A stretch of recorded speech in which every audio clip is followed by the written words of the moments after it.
পাচারকৃত টাকা ফেরত আনার বিষয়ে বাংলাদেশের সাথে কাজ করবে যুক্তরাজ্য বলে জানিয়েছেন বাংলাদেশে নিযুক্ত ব্রিটিশ হাইকমিশনার সারা কুক।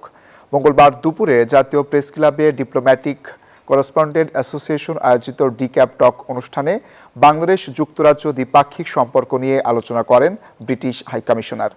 এ সময় তিনি বিশ্বের জ্বালানি খাত ও যুদ্ধ পরিস্থিতিতে এ মুহূর্তে ৪৫টি দেশ একসাথে কথা বলে একটি কূটনৈতিক সমাধান বের করার আহ্বান জানান। সাংবাদিকদের প্রশ্নের জবাবে কুক বলেন, জুলাই সনদ নিয়ে যুক্তরাজ্য কোনো কথা বলতে চায় না, তবে বাংলাদেশের সংস্কার কার্যক্রমের পক্ষে তারা আছেন বলে জানান তিনি। You also mentioned asset recovery. That is something that we have worked very closely with the government on over the last 18 months to 2 years.